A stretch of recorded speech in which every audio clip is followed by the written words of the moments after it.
அடுத்த நாளுக்கான வந்துட்டு வேலைகளை செய்ய முடியும், நல்லா வந்து திங்க் பண்ண முடியும், எல்லாமே க்ளீனாக செய்ய முடியும். ஸ்டாப் பண்ணோம்னாலே நம்மளோட லிவருக்கு நம்ம எத்தனை நேரம் நம்ம வந்துட்டு நம்மளோட டைஜஸ்டிவ் சிஸ்டம்க்கு நம்ம ரெஸ்ட் கொடுக்குறோம். Hi, I'm doctor Dharani Priyanka. இன்னைக்கு நம்ம டீடாக்சிஃபிகேஷன் பற்றி தான் பேச போகிறோம். டீடாக்சிஃபிகேஷன் அப்படிங்கிறது உண்மையா பொய்யா வாங்க தெரிஞ்சுக்கலாம்.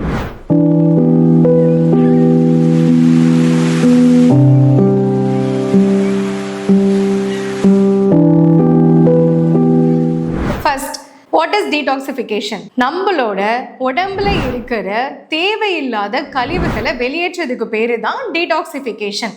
இப்போ நான் டீடாக்ஸ் டீ சாப்பிட்றேன், இல்லை டீடாக்ஸ் டயட் சாப்பிட்றேன், என் பாடி டீடாக்ஸ் ஆயிருமா டாக்டர்னு கேட்டிங்கன்னா கண்டிப்பாக ஆகாது. பிகாஸ் நீங்கள் சாப்பிட்ற ஒரே ஒரு உணவுப் பொருட்கள் அது ஃபுல் பாடியவே டீடாக்ஸ் பண்ணணும்னா கண்டிப்பாக டீடாக்ஸ் பண்ணாது. நம்ம பாடியில் இருக்கிற லிவர் தான் பெரிய டீடாக்ஸ் ஆர்கனாக வேலை செய்யும். நம்ம உடம்பே நம்ம செல்ஃப் டீடாக்ஸ் பண்ணக்கூடிய திறன் படைச்சது தான். ஸோ நீங்கள் சாப்பிட்ற ஒரே ஒரு இன்க்ரீடியன்ட்ல இருந்து நம்ம உடம்பு செய்கிற மொத்த வேலையும் அந்த ஒரு சின்ன இன்க்ரீடியண்ட்டை வந்து செஞ்சிருமா அப்படின்னு கேட்டிங்கன்னா கண்டிப்பாக செய்யாது தான்.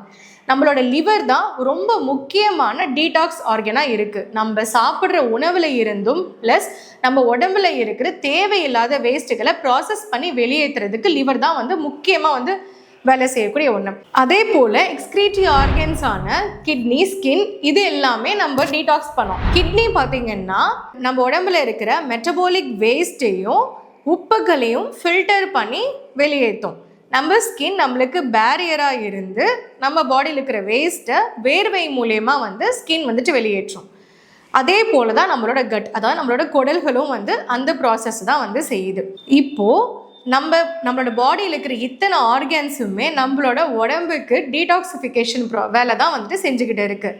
நம்மளோட பாடிக்கு நம்ம எப்படி சப்போர்ட் பண்ணலாம், டீடாக்ஸ் பண்ணுறதுக்கு எப்படி சப்போர்ட் பண்ணலான்னு கேட்டிங்கன்னா, இப்போது நம்ம நாள் ஃபுல்லாக வேலை செய்கிறோம், நைட்டு ஏன் வந்து நல்லா தூங்குறோம் அப்படின்னு கேட்டிங்கன்னா நம்மளோட பிரெயினுக்கு வந்து ரெஸ்ட்டு கொடுக்கறதுக்காக நம்ம தூங்கி எழுறோம். எவ்வளோ நல்லா டீப் ஸ்லீப்பில் தூங்கி எழுறோமோ அவ்வளோ நல்லா நம்மளால் ஒரு புத்துணர்ச்சியாக அடுத்த நாளுக்கான வந்துட்டு வேலைகளை செய்ய முடியும், நல்லா வந்து திங்க் பண்ண முடியும், எல்லாமே க்ளீனாக செய்ய முடியும்.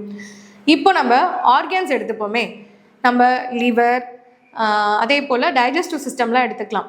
நம்ம எத்தனை நேரம் நம்ம வந்துட்டு நம்மளோட டைஜஸ்டிவ் சிஸ்டம்க்கு நம்ம ரெஸ்ட் கொடுக்குறோம் அப்படின்னு கேட்டிங்கன்னா தெரியாது தான்.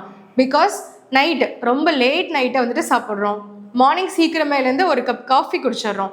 அப்படி இருக்கும் போது நம்மளோட டைஜஸ்டிவ் சிஸ்டம்க்கோ இல்லை லிவருக்கோ நம்ம எப்படி வந்துட்டு ரெஸ்ட் கொடுக்குறோம் அது கிடையாது. ஸோ நம்ம எப்படி சப்போர்ட் பண்ணணும் நம்மளோட ஆர்கன்ஸ்க்குன்னு கேட்டிங்கன்னா ஃபர்ஸ்ட்டு ஃபாஸ்டிங், மெயினான ஃபாஸ்டிங் தான்.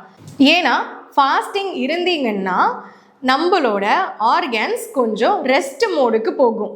ஓகே, அப்படின்னா அதோட வேலை பளு வந்துட்டு குறையும் போது திரும்ப அகெயின் அது வேலை செய்யும் போது மறுபடியும் அதனால் புத்துணர்ச்சியாக வந்து வேலை செய்ய முடியும். நீங்கள் லோடு போட்டுக்கிட்டே இருக்கிறீங்க அப்படின்னா அதோட வேலை பளு வந்துட்டு ரொம்ப அதிகமாக அதோட செயலும் வந்து கம்மியாகவே ஆரம்பிச்சிடும். அதனால ஃபாஸ்டிங் இருக்கிறது மூலயமா நம்ம ஆர்கன்ஸுக்கு ஒரு ரெஸ்ட்டு கொடுத்தீங்கன்னா அதுவே பெரிய டீடாக்சிஃபிகேஷனாக நம்ம பாடிக்கு இருக்கும். அதே போல் நம்ம உணவுகளில் மாவுச்சத்தை கம்மி பண்ணிவிட்டு வெஜிடபிள்ஸு, கீரைகள், பழங்கள் இதெல்லாம் சாப்பிட்டீங்கன்னாலுமே அதோட செயல்களை கம்மி பண்ணி கொடுக்கும்.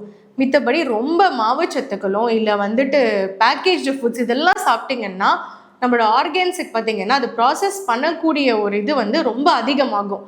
அதனால் காய்கறிகளும் கீரைகளும் பழங்களும் அதிகமாக எடுத்துக்கும் போது நம்மளோட டைஜஸ்டிவ் சிஸ்டமோட வேலை பளு வந்து கம்மியாகும். இப்போது கிட்னி அதே போல் எப்படி செயல்படுதுன்னா ஃபில்ட்ரேஷன் ப்ராசஸ் மூலயமா தேவையானதை உடம்புக்கு சேர்த்திட்டு தேவையில்லாததை வந்துட்டு வெளியகற்றுறது. ஸோ நம்ம அதுக்கு எப்படி சப்போர்ட் பண்ணலாம் அப்படின்னு கேட்டிங்கன்னா நீர்ச்சத்து அதிகமாக இருக்கிற வெஜிடபிள்ஸை வந்துட்டு சாப்பிட்றதும் தண்ணி அதிகமாக குடிக்கிறதுனாலையும் வந்து நம்ம கிட்னிக்கு வந்துட்டு சப்போர்ட் பண்ண முடியும். ஸோ இப்படி நம்ம பண்ணிட்டு இருந்தோம்னா நம்மளோட ஓன் ஆர்கன்ஸை நம்ம பாடியை கம்ப்ளீட்டாக வந்து டீடாக்சிஃபிகேஷன் பண்ணோம். அதே போல் நம்ம உடம்புக்கு தேவையில்லாத ஆல்கஹாலையும் ஸ்மோக்கிங்கையும் வந்து நம்ம ஸ்டாப் பண்ணோம்னாலே நம்மளோட லிவருக்கு அந்த ரிப்பேரிங்கோட கெப்பாசிட்டி வந்து இன்க்ரீஸ் ஆகும். ஸோ நம்மளோட லிவரும் எக்ஸ்க்ரீட்டரி ஆர்கன்ஸுக்கும் தேவையான ஃபுட்டை சாப்பிட்றதுனாலையும் அதுக்கு பலு அதிகமாக குடிக்கிற உணவுகளை வந்து கட் பண்ணுறதுனாலையுமே நம்மளோட பாடி ஆட்டோமேட்டிக்காக டீடாக்சிஃபிகேஷன் ஆகும்.